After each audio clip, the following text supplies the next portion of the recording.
இன்னைக்கு ஐயனார் துணை சீரியல்ல சேரன் வந்து சோழன்ட்ட சொல்லுவான், "ஏன் சோழா நீ வந்து பல்லவன பார்த்த உடனே கூப்பிட்டுட்டு வந்திருக்கலாம்ல.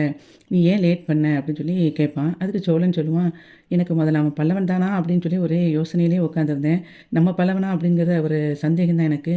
அதே மாதிரி அவன் அவன் வந்துகிட்டு இருக்கும்போது பின்னாடி அந்த பொண்ணு சேர்ந்து வருது. நான் என்ன நினைக்க? நான் யோசிக்கிறதுக்குள்ளே கொஞ்ச நேரத்தில என்னென்னமோ நடந்து போச்சு." அப்படின்னு சொல்லிட்டு சோழன் சொல்லிட்டு இருப்பான். "நீ மட்டும் ஃபர்ஸ்ட்டே கூப்பிட்டுருந்தா, இன்னைக்கு வந்து போலீஸ் கேஸாவது ஆகாம இருந்திருக்கும்லடா சோழா" அப்படின்னு சொல்லிட்டு ஃபீல் பண்ணுவான் சேரன். அதுக்கு வந்து சோழன் சொல்லுவான், "நீ அந்த இடத்துல இருந்திருந்தாலும் இதைத்தானே பண்ணியிருப்ப. அவன் அவன் பாட்டுக்கு கேஷுவலா அந்த பொண்ணை கூட்டிட்டு லாட்ஜுக்குள்ளே போய்கிட்டு இருக்கான். நான் என்ன பண்ணேன்னு எனக்கு தெரியல. அதுக்குள்ளே போலீஸ் வந்துருச்சு. என்னென்னமோ நடந்துருச்சு" அப்படின்னு சொல்லிட்டு சோழன் சொல்லிட்டு இருப்பான். அந்த சமயத்தில பாண்டிக்கு வந்து ஒரு கால் வரும். உடனே சோழன் சொல்லுவான், "நீ போய் பேசுடா. உனக்கு தான் கால் வந்துருச்சுல்ல.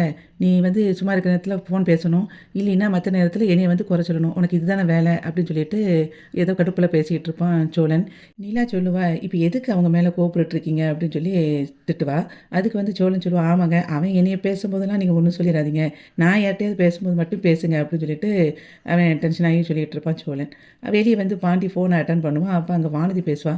வானதி வந்து பேசிட்டு சொல்லுவா, "பாத்தியா உன்ன நான் அன்பிளாக் பண்ணிட்டேன் பாத்தியா?" அப்படின்னு சொல்லும்போது, தெரியுது. உன் டிபி காட்டுனுச்சு." அப்படின்னு சொல்லி நார்மலா பேசுவான் பாண்டி. அதுக்கு உடனே இவ சொல்லுவா, வானதி, "ஆமா, நான் ஒரு இதா பேசிக்கிட்டு இருக்கேன். நீ என்னன்னா ஒரு மாதிரி டல்லாவே பேசுற." அப்படின்னு சொல்லி சொல்லுவா. "ஒண்ணும் இல்ல. நீ சொல்லு." அப்படின்னு சொல்லி திரும்பியும் பாண்டி சொல்லுவான். வானதி வந்து சொல்லுவா, "என்ன பாண்டி, நான் உன்கிட்ட பேசாம இருக்கும்போது என்னை தேடி தேடி வந்த. இப்ப நான் உன்ட்ட பேசிட்டு இருக்கும்போது கொஞ்சம் கூட ஒரு லவ்வும் இல்ல. அதே மாதிரி ஒரு அன்பு இல்ல. எதுவும் இல்லாம என்கிட்ட பேசிக்கிட்டு இருக்க." அப்படின்னு சொல்லி டென்ஷனா சொல்லுவா. அதுக்கு பாட்டி வந்து சொல்லுவான், "படுத்தாதடி, இங்கே வேற பிரச்சனை ஓடிக்கிட்டு இருக்கு." அப்படின்னு சொல்லும்போதும், "என்ன பிரச்சனை?" அப்படின்னு சொல்லும்போது, "நீ சொல்லு என்ன சொல்ல வந்தேன்னு. நான்லாம் உன்ட்ட இன்னும் பேசல. போ வை நீ ஃபோன." அப்படின்னு சொல்லி கட் பண்ண போவா. வானதி ஃபோன கீழ வைக்கும்போது, பாண்டி வந்து திரும்ப சொல்லுவான், "இல்ல வானதி, இங்க வேற ஒரு பிரச்சனை ஓடிக்கிட்டு இருக்கு. பல்லவனால ஒரு பிரச்சனை ஓடிக்கிட்டு இருக்கு. நான் உனக்கு அப்புறம் சொல்றேன்." அப்படின்னு சொல்லிட்டு அவகிட்ட நார்மலா 2 பேசிட்டு இருப்பாங்க. அதுக்கப்புறம் சேரன் வந்து ஃபீல் பண்ணி ரொம்ப பேசிட்டு இருப்பான். அப்போ வந்து நிலா சொல்லுவா, "அண்ணே விடுங்கண்ணே, ஒண்ணும் பிரச்சனை இல்ல. இனிமே சரியாயிருவான் சோழன். அதான் நம்ம பேசிட்டோம்ல." அப்படின்னு சொல்லி நிலா சொல்லிட்டு இருக்கும்போதே சேரன் சொல்லுவான், "இல்லப்பா, இனிமே எனக்கு அவன் முகத்திலயும் நான் முழிக்க மாட்டேன். எனக்கு இனிமே அவன் என்ன பண்ணுனாலும் அவன் தப்பா தான் எனக்கு தெரியும். ஏன்னா என்கிட்ட ரொம்ப நல்லவன் மாரி பேசிட்டு இவ்வளவு கீழ்த்தரமா நடந்திருக்கான். இனிமே அவன் எது செஞ்சாலும் எனக்கு வந்து சரியா படாது. அவன் என் முகத்திலயும் முழிக்கவே கூடாது." அப்படின்னு சொல்லிட்டு கிளம்பிருவான். சேரன் வந்து அனீஷ்ட்ட பேசி, "ஒரு 10 நிமிஷத்துல நான் வந்துருவேன். நீ வேலைய ஸ்டார்ட் பண்ணிரு." அப்படின்னு சொல்லிட்டு இருக்கும்போது, பல்லவன் அங்க வந்து சேரனோட கைய பிடிப்பான். "அண்ணே சாரிண்ணே." அப்படின்னு சொல்லிட்டு. அப்ப அவன் சொல்லுவான், "இங்க பாரு, நான் நேத்தே உன்கிட்ட சொல்லிட்டேன். என் முகத்திலயும் நீ முழிக்காத. நான் உனக்கு அண்ணனும் இல்ல, நீ எனக்கு தம்பியும் இல்ல. நீ இனிமே இஷ்டம் போல என்னனாலும் பண்ணிக்கலாம்ப்பா. உன்னை யாரும் இங்க கண்டிக்க மாட்டாங்க. நீ என் முகத்திலயும் முழிக்காத சொல்லிட்டேன். என் கண் முன்னால நிக்காத." அப்படின்னு சொல்லிட்டு அவன் போகும்போது நிலா சொல்லுவா, "அண்ணே விடுங்கண்ணே." அப்படின்னு சொல்லி சொல்லுவா. "இல்லப்பா, நான் சொன்னது சொன்னதுதான்னு" சொல்லிட்டு சேரன் போயிருவான். திரும்பவும் நிலாகிட்ட சேரன் சொல்லுவான். அதுக்கப்புறம் இவன்கிட்ட ஒரு விஷயம் சொல்லியிருப்பா. "என்னடா நம்ம மூஞ்சில முழிக்கக்கூடாதுன்னு சொன்ன உடனே நமக்கு எதுவுமே அவர் செய்ய மாட்டாரா?" அப்படின்னு சொல்லி நினைக்க வேண்டாம். எப்பவும் குடுக்குற மாரி அவனுக்குள்ள பாக்கெட் மணி, அதுக்கப்புறம் காலேஜ் ஃபீஸு, அப்புறம் ஏமாத்தி ஏதாவது கேட்பானே வாங்குறதுக்கு, அந்த காசு எல்லாமே அவனுக்கு கரெக்ட்டா வந்து சேர்ந்துரும்னு சொல்லு. இனிமே தைரியமா எந்த தப்புனாலும் பண்ண சொல்லு. ஆனா நான் சொன்ன மாரி என் மூஞ்சில மட்டும் முழிக்கவே கூடாதுன்னு சொல்லிட்டு சேரன் போயிருவான். சேரன் வந்து நிலா கிட்ட, "அடுத்து என்னப்பா செய்ய போற வேலைக்கு?" அப்படி சொல்லி கேட்பான். அப்போ நிலா சொல்லுவா, "இனிமே தானே அதுக்கு யோசிக்கணும்." அப்படின்னு சொல்லி சொல்லிட்டுருப்பா. அப்ப சேரன் சொல்லுவான், "பதட்டத்தில நீ பாட்டுக்கு ஏதாவது ஒரு கம்பெனிய சூஸ் பண்ணாதப்பா. உன்னோட திறமைக்கு வந்து பெரிய பெரிய கம்பெனிலேருந்துலாம் வேலை கண்டிப்பா கிடைக்கும்." அப்படின்னு சொல்லுவான். சோழன் அங்கேருந்து வந்துட்டே சொல்லுவான், "வேலை என்னென்ன வேலை? அவங்க நெனச்சா ஓனராவே ஆகலாம்." அப்படின்னு சொல்லும்போது, "என்னடா சொல்ற?" அப்படின்னு சேரன் கேட்பான். பாண்டி வந்து, "புரியலடா." அப்படின்னு சொல்லி சொல்லும்போது, சோழன் சொல்லுவான், "இல்ல, நிலாவோட ஃப்ரெண்டு திவ்யா. அந்த திவ்யா வந்து அவங்க ஃப்ரெண்ட்ஸ் எல்லாம் சேர்ந்து ஒரு கன்ஸ்ட்ரக்ஷன் கம்பெனி ஆரம்பிக்க போறாங்களாம். அதில நிலாவையும் ஜாயின் பண்ண சொல்லியிருக்காங்க." அப்படின்னு சொல்லிட்டு சோழன் சொல்லுவான். "ஆனா, அதில சும்மா போய் ஜாயின் பண்ண முடியுமா? அதில சேரணும்னா அவங்களுக்கு வந்து ஒரு ரூ. 5,00,000 தேவைப்படுது. அதனால நிலா வந்து யோசிச்சு சொல்றேன்னு சொல்லி சொல்லியிருக்காங்க. அதில மட்டும் ஜாயின் பண்ணிட்டாங்கன்னா, நிலா அந்த கம்பெனிக்கு ஓனர் ஆயிருவாங்க." அப்படின்னு சோழன் சொல்லிட்டுருப்பான். பாட்டி வந்து 5,00,000 அப்படின்னு சொல்லி கேட்கும்போது சோழன் சொல்லுவான், "ஆமாடா, ஆளுக்கு 5, 5,00,000 போட்டா தான் கம்பெனிய ஸ்டார்ட் பண்ண முடியும் போல. அதான் நிலா வந்து யோசிச்சு சொல்றேன்னு சொல்லியிருக்காங்க." அப்படின்னு சொல்லும்போது, சேரன் வந்து நிலா கிட்ட சொல்லுவான், "ஏன்பா நீ அப்படி சொன்ன?" அப்படின்னு சொல்லி கேட்பான். "ஆமாண்ணே, 5,00,000ங்கிறது சாதாரண விஷயமா? அதனால தான் யோசிச்சு சொல்றேன்னு சொல்லி சொன்னேன்." அப்படின்னு சொல்லி நிலா சொல்லுவா. அதுக்கு சேரன் சொல்லுவான், "ஏன்டா சோழா, நம்மளால ஆளுக்கு கொஞ்சம் கொஞ்சம் புரட்டி 5,00,000 ரெடி பண்ண முடியாதா என்ன?" அப்படின்னு சொல்லி கேட்பான். "எனக்கு தெரிஞ்சவங்ககிட்டலாம் நான் கேட்டு பார்க்குறேன்." அப்படின்னு சொல்லி சொல்லும்போது, நிலா சொல்லுவா, "அதெல்லாம் வேண்டாம் பாட்டி. நீங்களே இப்ப தான் கடைய ஆரம்பிச்சிருக்கீங்க. தேவையில்லாம கடன் வாங்கிட்டு இருக்காதீங்க." அப்படின்னு சொல்லும்போது, "ஏங்க நீங்களும் ஓனர் ஆயிட்டா எங்களுக்கு சந்தோஷம் தானே." அப்படின்னு பாட்டி சொல்லுவான். "அப்படி சொல்லு பாண்டி." அப்படின்னு சோழன் சொல்லிட்டு இருப்பான். எல்லாரும் டிஸ்கஷன் பண்ணிட்டு கடைசியா பாண்டி சொல்லுவான், "நம்ம பெசாட்ல இந்த வீட்டு பத்திரத்த வச்சு நம்ம கடன் வாங்கிட்டா என்ன?" அப்படின்னு சொல்லி கேட்பான். உடனே சோழன் சொல்லுவான், "ஐய நல்ல ஐடியா பாண்டி" அப்படின்னு சொல்லிட்டு இருக்கும்போதே, "அண்ணே ஓகே தானே?" அப்படின்னு சொல்லி சேரன பார்த்து கேட்பான். உடனே சேரனா, "நமக்கு ஓகே தான்டா" அப்படின்னு சொல்லிட்டு, அதுக்கப்புறம் அவங்க அப்பாவ பார்த்து கேட்பான், "அப்பா உங்களுக்கு இதில பிரச்சனை இல்லையே? ஓகே தானே?" அப்படின்னு சொல்லி கேட்கும்போது, "நிலாவுக்கு நல்லது நடந்தா அது எனக்கு ஓகே தான்டா" அப்படின்னு சொல்லிட்டு அவங்க அப்பா சொல்லிருவாங்க. அப்ப அந்த சமயத்தில அங்கருந்து வானதி வந்துகிட்டு இருப்பா. சோழன் சொல்லுவான், "வீட்ட வச்சு அப்போ பணத்த வாங்கிட வேண்டியது தான்" அப்படின்னு சொல்லும்போது, வானதி சொல்லுவா, "வீட்ட எங்க வைக்க போறீங்க?" அப்படின்னு சொல்லி கேட்பா. "இந்த வீட்ட அப்படியே பேத்து உன் தலையில வைக்கிறேன். அப்படியே கொண்டு போறியா?" அப்படின்னு சோழன் கேட்ட உடனே பாண்டி சொல்லுவான், "சும்மா இருடா" அப்படின்னு சொல்லிட்டு, "நீ எதுக்கு இங்க வந்த?" அப்படின்னு சொல்லி அவன் கேட்பான். பாண்டி, உன்னைய பார்க்க தான்" அப்படின்னு சொல்லிட்டு 2 பேரும் மாறி மாறி பேசிட்டு இருப்பாங்க. அப்ப சோழன் வந்து சொல்லுவான், "ஹலோ, ஹலோ உங்க ரொமான்ஸ் எல்லாம் அப்புறம் வச்சுக்கலாம். டாபிக்க மாத்திராதீங்க. இப்போ இந்த வீட்டு பிரச்சனைய நம்ம பார்ப்போம்" அப்படின்னு சொல்லிட்டு டாபிக்க சேஞ்ச் பண்ணுவான் சோழன். அப்ப சோழன் சொல்லுவான், "அப்ப இந்த வீட்ட நம்ம வச்சிர வேண்டியது தான்" அப்படின்னு சொல்லிட்டு இருக்கும்போது, நிலா சொல்லுவா, எதுக்குண்ணே தேவையில்லாத ரிஸ்க்லாம் எடுத்துட்டு இருக்கீங்க? தேவையில்ல. இதெல்லாம் வேண்டாம்" அப்படின்னு அவ பேசிட்டு இருக்கும்போதே, நடேசன் சொல்லுவாரு, "இந்த வீட்டுக்கு நீ வந்த பிறகு தான் வீடு வீடாவே இருக்குமா? உனக்காக தாராளமா என்னனாலும் பண்ணலாம். இந்த வீட வைக்கிறதுக்கு எல்லா ஏற்பாடும் பண்ணுங்க" அப்படின்னு சொல்லிட்டு நடேசன் சொல்லிருவாரு. உடனே சோழன் சொல்லுவான், "யோவ் நடேசா! நீ இன்னைக்கு தான்யா வாழ்க்கையிலேயே உருப்படியா ஒரு விஷயத்த செஞ்சிருக்க" அப்படின்னு சொல்லிட்டு சந்தோஷமா சிரிச்சுட்டு இருப்பான். உடனே அவர் அப்படியே நக்கலா பார்ப்பாரு. அது கேட்பா, "இங்க என்ன நடக்குது எனக்கு ஒண்ணுமே புரியல" அப்படி சொல்லும்போது, சோழன் சொல்லுவான், "நீ இடையில வந்தியா? உனக்கு வந்து அதனால ஒண்ணும் புரிஞ்சிருக்காது. இங்க நடந்தது. ஆனா இப்ப நிலா வந்து ஒரு பிசினஸ் பண்ண போறாங்க. அதுக்கு ரூ. 5,00,000 முதலீடு தேவைப்படுது. அதுக்காக இந்த வீட்டு பத்திரத்த வச்சு நாங்க குடுக்க போறோம். புரிஞ்சுதா?" அப்படின்னு சொல்லும்போது, புரிஞ்சுது, புரிஞ்சுது" அப்படின்னு சொல்லிட்டு இருப்பா. அப்போ சேரன் சொல்லுவான், "இப்ப வீட்டு வாசல்ல நின்னே பேச வைக்கேன் பாரு. உள்ள வாப்பா எல்லாருக்கும் நான் டீ போட்டு தரேன்" அப்படின்னு சொல்லிட்டு உள்ள கூட்டிட்டு போவான். டீ குடிச்சுக்கிட்டே வானதி அங்க வருவா. அப்ப துணி காய போட்டுட்ருப்பா நிலா. நிலா கிட்ட கேட்பா, "என்னக்கா பண்றீங்க?" அப்படிங்கும்போது நிலா சொல்லுவா, கிரிக்கெட் விளையாடிக்கிட்டு இருக்கேன்" அப்படின்னு சொல்லி சொல்லுவா. "என்னக்கா நக்கல் அடிக்கிறீங்களா?" அப்படின்னு சொல்லி வானதி கேட்பா. "இல்ல, இல்ல. சும்மா தான் ஜாலியா தான் பேசினேன்" அப்படின்னு நிலா சொல்லுவா. வானதி வந்து அப்படியே யோசிச்சுட்டே இருப்பா.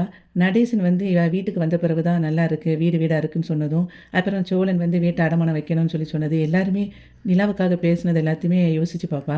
யோசிச்சுட்டு பார்த்துட்டு நிலாட்ட சொல்லுவா, "எப்படிக்கா உங்களுக்காக இந்த வீட்ல உள்ளவங்க எல்லாருமே உங்களுக்கு ஒண்ணுனா ஏதாவது பண்ணணும்னு நினைக்கிறாங்க" அப்படின்னு சொல்லி கேட்பா. அதுக்கு நிலா சொல்லுவா, "என்ன பண்றாங்க?" அப்படின்னு சொல்லி கேட்கும்போது, "உங்களுக்காக இந்த வீட்டையே அடமானம் வைக்கிறாங்களே, அதுக்காக சொல்றேன்" அப்படின்னு சொல்லும்போது, நான் சொன்னா இங்க யாரு கேட்கிறா? அப்படின்னு நிலா சொல்லும்போது, வானதி கேட்பா, "எதுக்காக பணம் உங்களுக்கு?" நிலா சொல்லுவா, "ஃப்ரெண்ட்ஸ் எல்லாரும் சேர்ந்து ஒரு கம்பெனி ஸ்டார்ட் பண்றாங்க. அதுல என்னையும் பார்ட்னரா சேர சொல்லியிருக்காங்க. ஆனா அதுக்கு வந்து இன்வெஸ்ட் பண்றதுக்கு ரூ. 5,00,000 தேவைப்படுது. அதுக்காக தான் அது தெரிஞ்ச உடனே இவங்க எல்லாரும் எனக்காக ஹெல்ப் பண்றதுக்கு இப்படி யோசிக்கிறாங்க. நான் சொன்னாலும் கேட்க மாட்டேங்கிறாங்க" அப்படின்னு சொல்லிட்டு இருக்கும்போதே, வானதி சொல்லுவா, "எல்லாருக்கும் உங்க மேல ஒரு தனி பாசம் தான் எனக்கா?" அப்படின்னு சொல்லி கேட்பா. "ஆமாமா, என் மேல எல்லாருக்கும் ரொம்ப பாசம் தான். எனக்கு அதனால தான் என்னன்னு தெரியல, இவங்களெல்லாம் விட்டுட்டு போகவே எனக்கு மனசு வரமாட்டேங்குது. அம்மா, அப்பாவ கூட இப்போ இவ்வளோ நாளும் பார்க்காம இருந்துட்டேன். ஆனா, இவங்கள ஒரு ஒரு நாள் பார்க்கலைன்னா கூட எனக்கு அன்னைக்கு நாளே போன மாதிரி தெரிய மாட்டேங்குது" அப்படின்னு சொல்லிக்கிட்டு இருப்பா நீலா. பார்வதி சொல்லுவா, "உங்க மேல எல்லாருக்கும் ஒரு தனி பாசம் தான்க்கா. ஆனா, உங்ககிட்ட காட்டுற பாசத்த யாரும் என்கிட்ட இந்த வீட்ல காட்டுறது கிடையாது. நாளைக்கே கல்யாணம் ஆகி வந்தா கூட எல்லாரும் உங்ககிட்ட நிலா நிலான்னு தான் வருவாங்களே ஒழிய, நான் வந்து இங்க டம்மியா தான் இருக்கணும். அப்படிலாம் ஏன் நினைக்கிறீங்க?" அப்படின்னு சொல்லிட்டு நிலா கேட்கும்போது, வானதி திரும்ப சொல்லுவா, "சோழன் ப்ரோ உங்கள எப்படி தாங்குறாரு? இத்தனைக்கும் உங்களுக்கு கல்யாணம் லவ் மேரேஜ் கூட கிடையாது.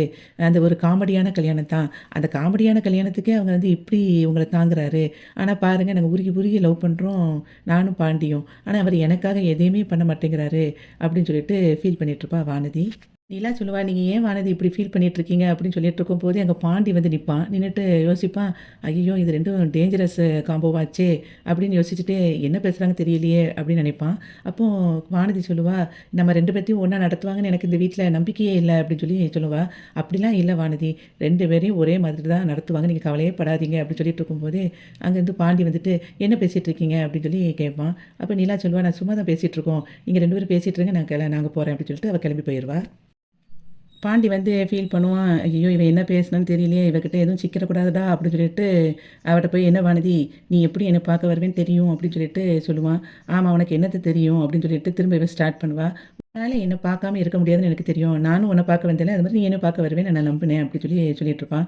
"ஆமா, நீ வந்து என்னை தேடி வந்தில்ல, அப்புறம் என்ன செய்ய? அதான் உன்ன வந்து பார்க்க வந்தேன். ஆனா வந்து பிறகு தான் தெரியுது, உன்ன பார்க்க வந்ததே தப்பு. நீ ஒண்ணும் அவ்வளோ ஒரு ஆசையோடலாம் எனக்காக வெயிட் பண்ணல" அப்படின்னு சொல்லி சொல்லிட்டு இருக்கும்போதே இவன் சொல்லுவான், திரும்பியும் ஆரம்பிக்காதடி.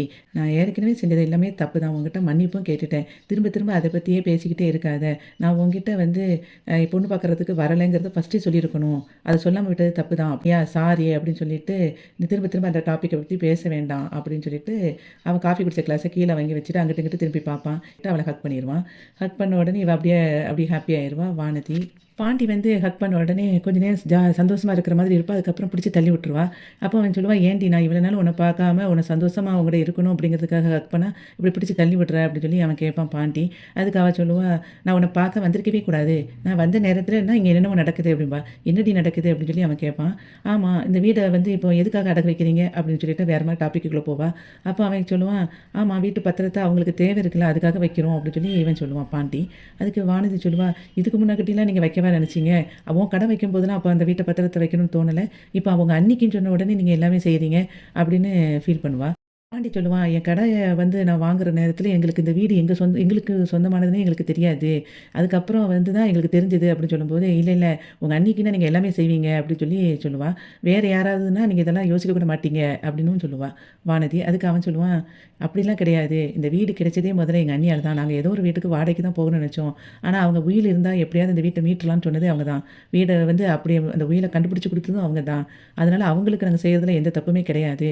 நீ இந்த டாபிக்க பத்தி பேசாத. வேற டாபிக்க பத்தி பேசு" அப்படின்னு சொல்லிட்டு பாண்டி சொல்லுவான். வானதி சொல்லுவா, "எனக்குன்னு ஒரு பிரச்சனைனா யாருமே இந்த வீட்ல கண்டுக்க மாட்டீங்க. என்னைய பொண்ணு பார்க்க வரும்போது நாங்க எல்லாம் கிளம்பி எப்படி இருந்தோம். உங்க வீட்ல உள்ளவங்க என்னோட பிரச்சனைய யோசிச்சு பார்த்திருந்தா, ஒருத்தராவது வந்து இப்ப பாண்டிக்காக தான் நாங்க வெயிட் பண்ணிட்டுருக்கோம். நாங்க வந்து அவன் வந்த உடனே வாரோன்னு சொல்லி நேர்ல வந்து சொல்ல வந்தாங்களா? யாருமே வரல" அப்படி சொல்லும்போது, அப்போ அவன் சொல்லுவான், "பாண்டி, நான் எங்க இருந்தேனே அவங்களுக்கு தெரியாதுடி" அப்படின்னு சொல்லி சொல்லுவான். "அப்படி கிடையாது. இந்த சிச்சுவேஷன்ல நீலாம் இருந்திருந்தா நீங்க வேற மாதிரி பண்ணியிருப்பீங்க" அப்படின்னு சொல்லி "கொஞ்சம் யோசிச்சு பாரு" அப்படின்னு சொல்லும்போது, உன்கிட்டலாம் நான் இப்ப பேசியிருக்க கூடாது" அப்படின்னு சொல்லிட்டு பாண்டிகிட்ட சொல்லிட்டு இருப்பா வானதி. உடனே அதுக்கு அவன் சொல்லுவான், "நானும் இப்போ அப்படித்தான் யோசிக்கிறேன். உன்கிட்ட ஏன் பேசணும் அப்படிங்கிறது தான் எனக்கு இப்ப தோணுது. கடுப்பாகுது. உன்ட்ட பேசாமயே இருந்திருக்கலாம் போல. நீ கிளம்பி போயிடு வானதி" அப்படின்னு சொல்லும்போது, பாண்டி கிட்ட வானதி சொல்லுவா, "எனக்கு இது தேவைதான்" அப்படின்னு சொல்லிட்டு 2 பேரும் ஆர்க்யூ பண்ணிட்டு இருப்பாங்க. அந்த சமயத்தில சோழன் வந்து இவங்க ஆர்க்யூ பண்றத பார்த்துட்டு நிக்கிற மாதிரி இன்னைக்கு வந்து ஐயனார் துணை சீரியல் முடிஞ்சது. வீடியோவுக்கு ஒரு லைக் குடுத்து சேனல சப்ஸ்கிரைப் பண்ணுங்க. நன்றி.